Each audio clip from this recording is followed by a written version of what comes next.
podcast is part of the Sports Social Podcast Network.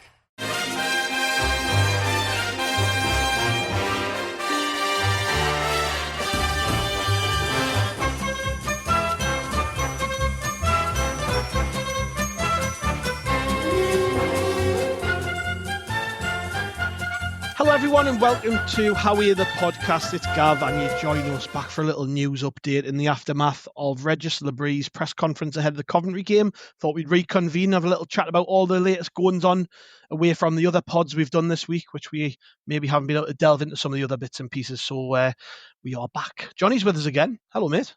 All right, Gav. All right, Ant. Yes, and Ant here. Yes, he just gave the game away. I was going to give him the big introduction there. We're also joined by Ant Watterson, who makes his first appearance on the new podcast. Hello, mate. Hello, how are you? I'm very, very good, mate.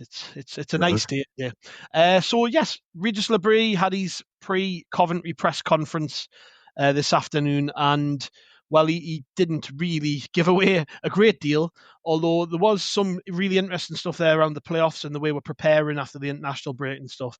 But the first bit of news which he was delivering to us, Hjelde looks like he's set to miss the game against Coventry, which I can't imagine upsets you greatly, Johnny. I mean, Hjelde is a decent enough player. He's done okay recently, but I don't think he would have started anyways, would he?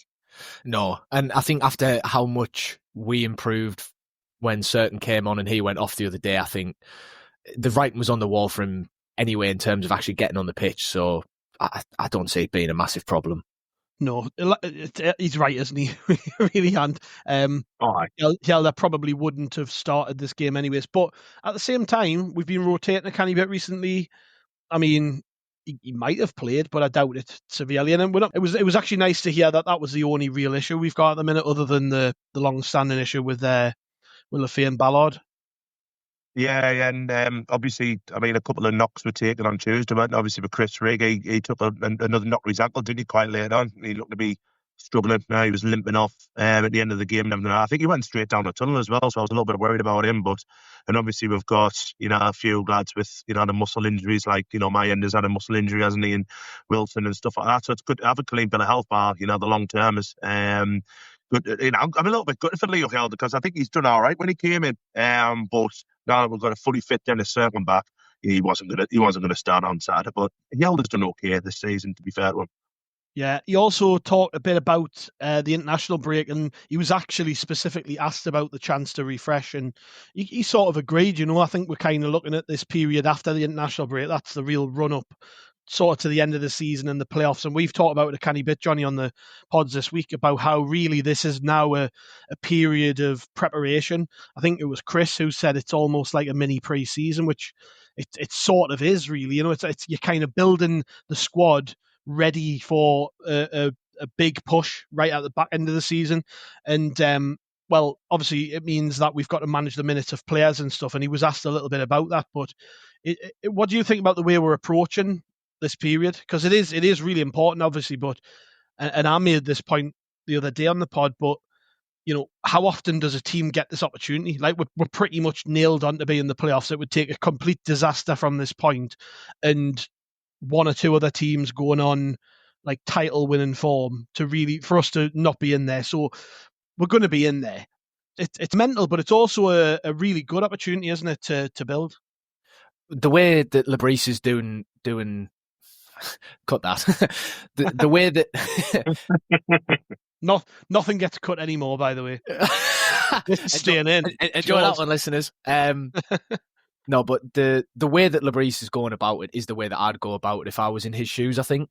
Because as you've said completely correctly, it is basically like a mini pre-season in the sense that, we know where we're going to be, barring, a miracle for a couple of other teams. So it makes sense to ease the pressure on the players a little bit by almost just accepting that we're in the playoffs, which I think Le Bris basically did that without saying it in as many words, didn't he, in the press conference? It was put to him, wasn't it, about the playoffs and preparing for it. And by not arguing against that suggestion, I think that's as close as we'll get to confirmation that the coaching staff are all thinking the same way that most of us are, that, it is going to be a playoff campaign.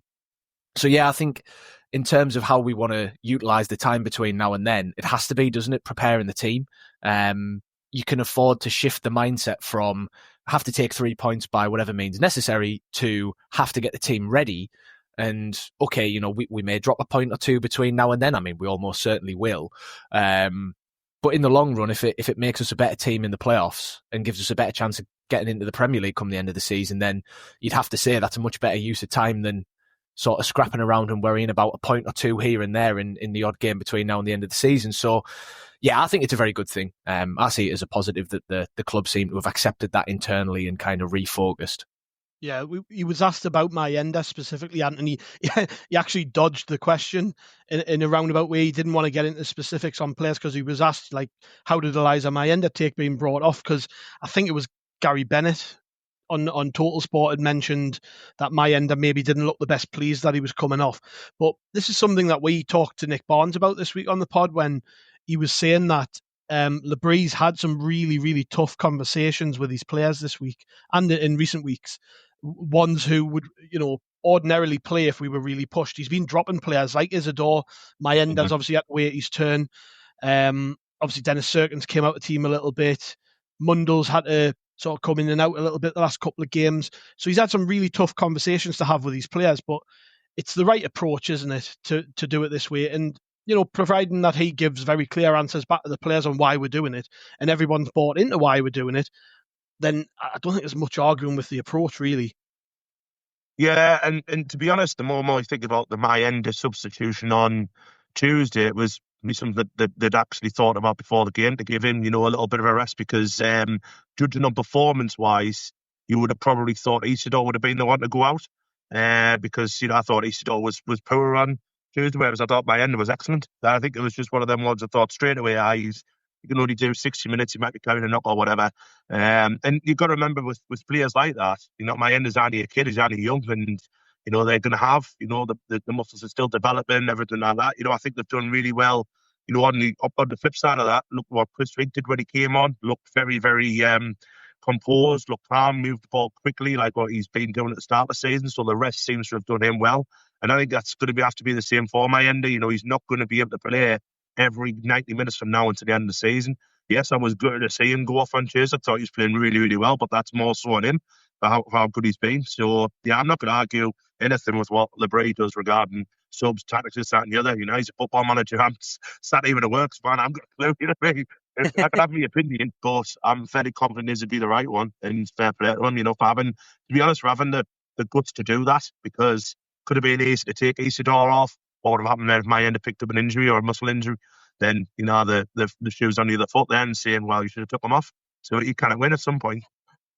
Yeah, that kind of leads us up to Coventry, doesn't it, Johnny? Because obviously that was the whole point of a meeting with the press, and he was talking about really, he was answering questions more about what's going to happen after Coventry. But it's interesting because obviously we've still got this game to play, so how he handles the squad is very, very interesting for that particular game. And obviously, I think you can kind of second guess, can't you, what he's going to do when we play Coventry, given the changes that he made in the last game, during the game, and what have you. I think he obviously wants to go there and play in a certain way. We're not going to go two up front again. You know what I mean? We're going to go there and we're going to pack the midfield out a little bit and break against them. But it does kind of, doesn't it feel like, even just with the suspensions we've just had hanging over us, Hume and Job are both on 9 yellow cards, and they had to get past that game on Tuesday to ensure that they don't get a 2-game ban. It just feels like, although we've managed the squad quite well recently, it does feel like this sort of Coventry game, once we get beyond that everyone can breathe a little bit and just reset mentally. Because, I mean, it's going to be a very, very tough end of the season. We've got some hard games, and then the playoffs obviously coming up at the back end of it. But either way, we've still got to focus on this game. Like, it's still a massive game for many reasons, I think. Coventry are obviously a decent team who have been in brilliant form. You see, all right, they lost to Derby in midweek. But as Le Bris spoke about in the press conference, they're a potential opponent in the playoffs. So it's going to be a big learning experience for everybody, isn't it? Yeah, and that's why for me, I think this is the last game where I would ignore everything that I was saying earlier about, you know, just trying to prepare for the end of the season, because I think this is the game where I think we do need it to be more of an accurate reflection of, okay, where actually are we in comparison to Coventry? Where are they in comparison to us? And it'll really inform the picture of what is the playoffs going to look like in terms of, you know, comparative levels and ability and fitness and all that kind of thing. So yeah, I think you've got to go and try and get a result. So I agree, 4-4-2 will not be even a thought in Le Bris's mind going into the weekend. I think he's going to want to set up in a way that reflects basically how we've played the rest of the season, because that's clearly his preferred style and formation and stuff. So yeah, good to get the lads through without suspensions, which means that we can attack this game a bit. Whereas I think if we were still trying to nurse people back to fitness, and worry about suspensions, then all of a sudden the balancing act gets a lot more difficult, I think. But yeah, I think we're in a decent position now to really go for it on Saturday. And then, like you say, let the dust settle a bit, reassess, and then you can start to, you know, really in earnest make a plan for, you know, the final games of the season. Yeah. Moving on to some other bits and bobs, and I don't think you're a season ticket holder, Johnny, are you? I'll correct us if I'm wrong. Sadly not, no. No. My dad is, so I live vicariously through him. But me and Ant are, and obviously the season ticket renewal stuff came through in the last couple of days, Ant, didn't it? And mine's gone up from 430 quid to 460. Presume yours has gone up as well. I mean, just on that quickly, I mean, it's kind of just expected, isn't it, nowadays, that season ticket prices were going to go. It's only a marginal gain, I suppose. It's not a massive amount. We could be in the Premier League, so, you know, 460 quid to watch Premier League football or top end championship football isn't too bad, is it? No. I mean, I haven't looked at mine yet because, you know, I don't want to look at it until I get paid, to be honest. But I mean, I sit quite close to you, don't I, Gav? So I would imagine it's exactly the same price. So yeah, if I just give you a spoiler there, big secret. No. I was under the impression it would have gone up anyway, and no, I still think if you look upon even in the championship now with season ticket renewals and everything like that, it's still value for money. It's still good value for money, and you know, like it's what just over 20 quid a game or something along those lines. That's what you pay. It's a going rate now, isn't it? So it is what it is. Everything's going up, and I think you've got to expect that. And I think with anyone who's saying it should be dropped, then you know the amount of fans that come in with season tickets, that's what boosts, you know, obviously our chance to get some players or players in the summer and summer. So I'm happy to pay that, Gav, to be honest. From what we've seen this season, you're on the moon, aren't you, really? Yeah. I mean, it's all on the quality of the football, isn't it? Really, you know, if you watch it, if you're watching the team play well, watching winning football, loads of goals. I mean, I would have paid twice of what I've paid this year. So it's like, but obviously you can't guarantee that. We might get promoted, we might get dicked every week in the Premier League, and then you think can't give your ticket away.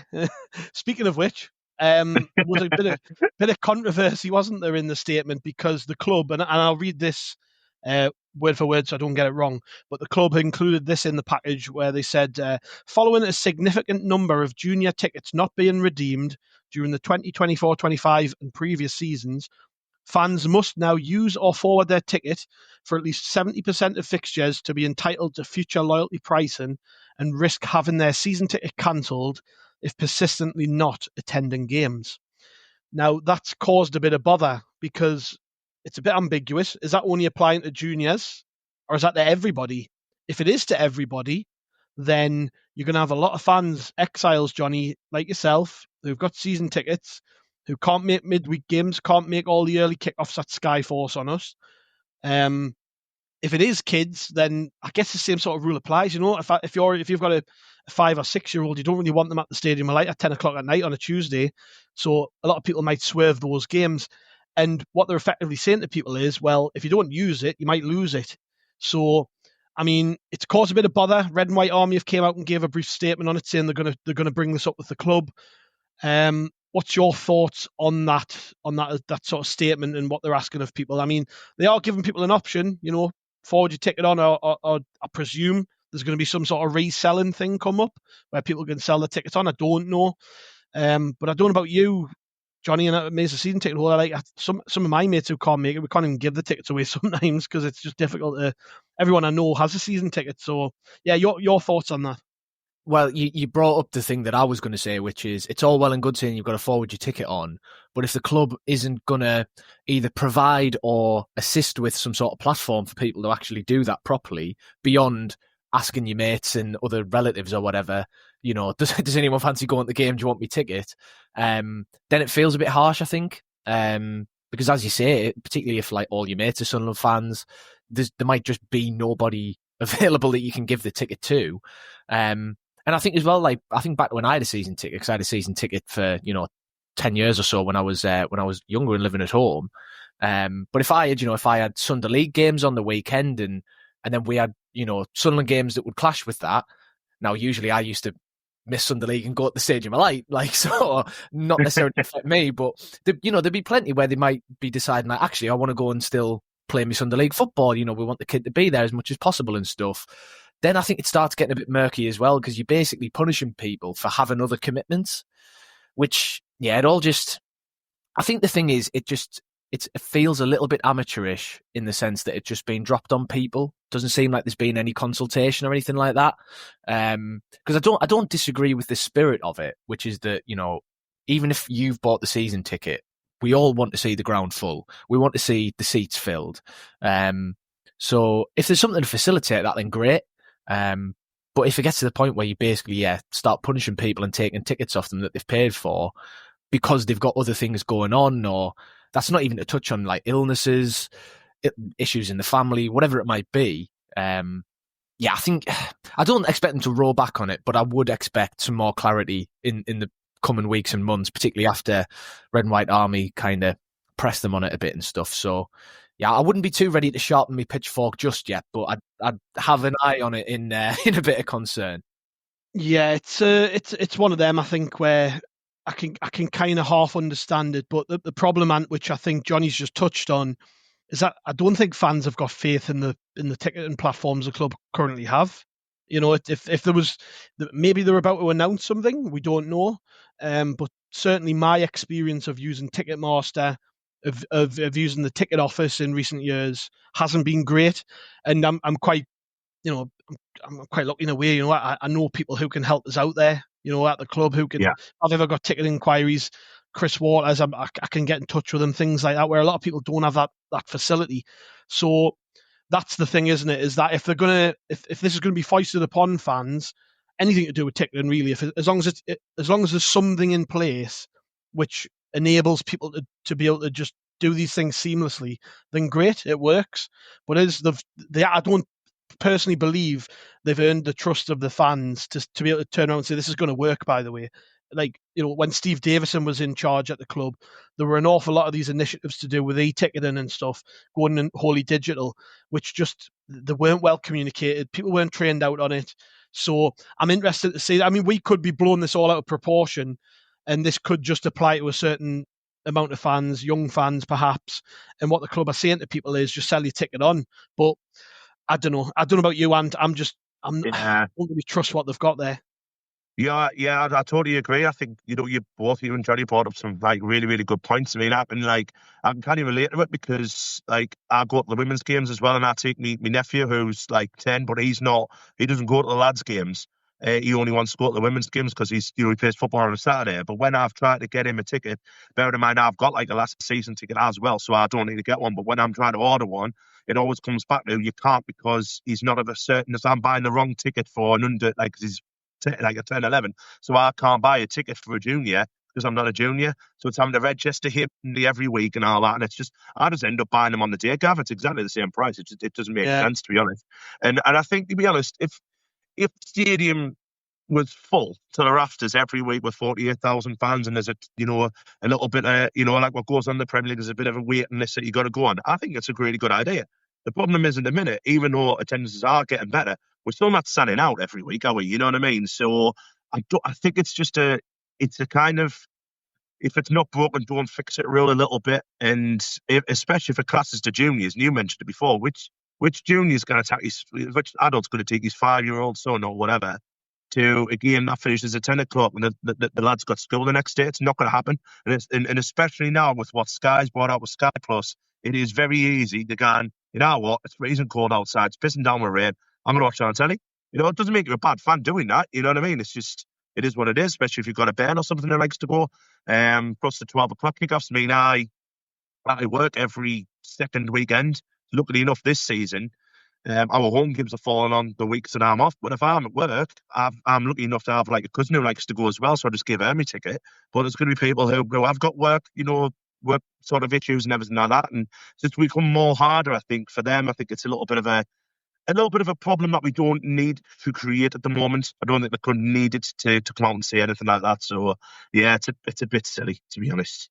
I might be on the wrong lines here, but I half suspect that what's happening is because people aren't using the ticket forwarding system, they're just screenshotting QR codes. That what the club are saying here, the problem is adults getting into the ground with junior tickets and not using the ticket forwarding system.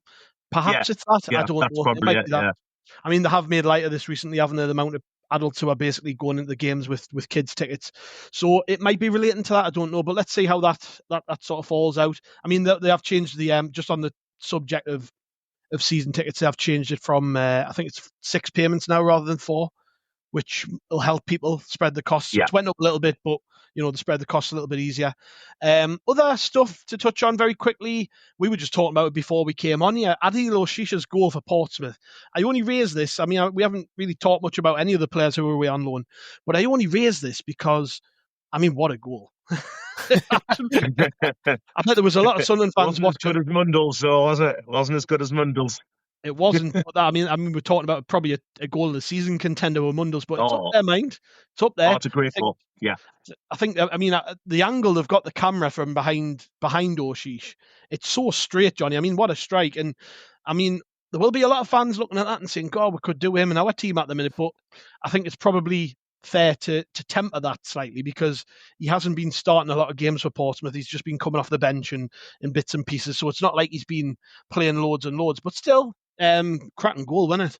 Oh yeah, brilliant. And like you say, the angle like directly behind it, the way you see it almost like cut through the few defenders that are in the way, like just straight through the gap and right in the top corner. It is like a lovely goal to watch. But you think as well, he's had a few this season when he has played for us where he's come close to scoring goals similar to that quality anyway. I think of, was it the Stoke game, I think, where he lashed one from about 25 yards and maybe the keeper just tipped it round the post. He's certainly not afraid to try that, is he? So I'm almost not surprised he scored a goal that good since he's gone away. But I wouldn't be getting my bed sheets out and writing the bring him home banners just yet. But nice to see him doing well and sticking a bit of value on him.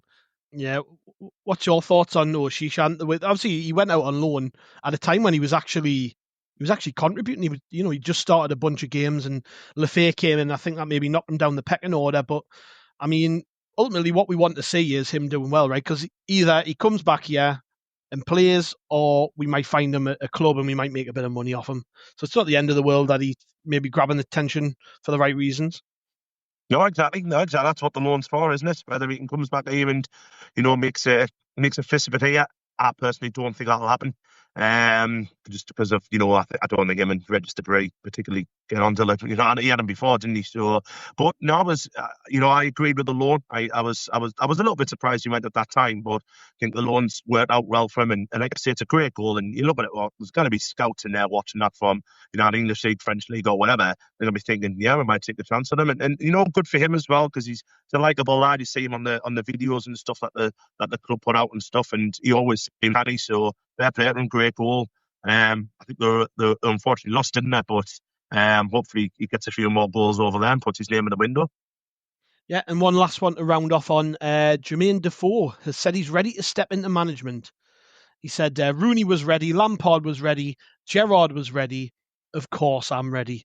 I've done the apprenticeship, if you like, did the 2 years in the academy, and I just feel like, what more do I need to do? Jermain Defoe in management. Can we see that working? I'm skeptical, if I'm honest. I know he's he's right. He's went into academy football and coached and stuff, but I don't know. I can't see it working anywhere. But you can guarantee, by the way, that if we some reason we part ways with Régis Le Bris in the summer, all the betting sites and that'll be going.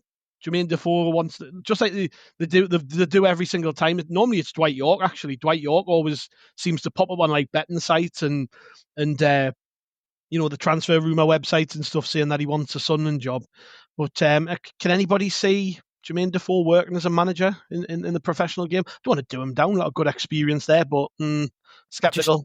I just wonder where he'd start, like where his first job would be. Because obviously you look at like Gerrard and Lampard, and even Rooney to a degree, like some of the first jobs they got, really, there were a lot of them on name and reputation. And I know Defoe's obviously an amazing player, 100+ Premier League goals and all that, but I don't know. I just, like you, I just sort of can't see it in my mind's eye. I can't picture him at a certain club on the touchline, which, it's just a gut reaction. It's not based on anything. He could be a success. If he gets a job somewhere, I hope he does really well, except if he ever plays us. But yeah, I don't know. I think it's because he's a striker as well. And in my head, great strikers don't make great managers. If he was a holding midfielder or a centre half or a keeper, I think he's going right to the very top. But yeah, interesting one. Has he served his apprenticeship and doing 2 years in an academy, or does he actually need to go and get himself maybe an assistant's job or something? I don't know. There was a time where I actually quite fancied him to come into our academy, but I think that's debatable. You've done 2 years in Tottenham's academy. It doesn't mean you're ready to be a manager. No, not at all. And you know what strikes us with Jermain Defoe? And I'm saying it with probably the greatest respect possible to a man, because he's a great player for us, scored the best goal ever, 16 Millite, everything like that. But he just seems too nice. Apart from me, mate, I think we've been doing this pod a week, and I think it's the third time it's came up. But yes, I missed that goal having a piss. Anyways, continue. We've got that together, haven't we? Because I was just coming up the gantry. I just got it. But he just seems, and like I say, it's the greatest respect possible to Jermain Defoe. He seems too nice to be an actual football manager, if you know what I mean. Like, you can't imagine Jermain Defoe when your team's lost, say, 4 or 5-0, giving all the players like a proper bollocking, can you? I just can't see it in him. You know what I mean? And that's, I think, what it maybe needs. I'm not sure. I wish him well. I hope he does really well, whatever he decides to do. But I agree. I think he maybe needs like a first team coach or a number 2 first, just to not ease him into it. Because you see what happens. Look at Rooney. I mean, Rooney's job record's been awful, hasn't it? He's just lost his job at Plymouth, and he did terribly there. So, is he ready to follow in the footsteps of Rooney? I hope not, because he'd be a disaster. But I hope, like I said, just hope he does well, and if that's what he chooses to do. I always thought Defoe would be a hell of a pundit, but obviously he's chosen to go down the coaching route, and fair play to him. Good luck to him. I just don't see him here at all. Never. You do realise, by the way, that when they make a Netflix documentary about him in 30 years, having led Manchester United to the treble, they're going to be playing videos of us writing them off. Feel free to cut crop. Because if it's in 20, 30 years, I'll probably be like sat in my little rocking chair going, I knew we do well. Fair play to him, Gav. Yeah, fair play to him. Cheers, lads. Thanks for joining us. Been good crack. Catching up on the tidbits of news around Sunday FC. We've got tons of podcasts on the feed, so if this is your first How Are the podcast, make sure you subscribe. We've got a match preview coming up for the Coventry game there. There's going to be stuff all the way through next week. We've got a bunch of stuff lined up, interviews hopefully with a couple of ex-players, interviews with a couple of current players, perhaps. So watch out for that. But yes, we are trying to make these as regular as we can. As long as there's things to talk about, we're going to be here talking about them. So make sure you subscribe to How Are the Podcast on whatever podcatcher app you use. Look, I was looking at the stats. Most people are using Apple and Spotify, which isn't unsurprising. But yeah, if you use anything else, make sure you grab us on that. All these mates say is thank you very much, boys. Appreciate it. Thank you. Cheers. Cheers to listeners. We'll catch you on the next one.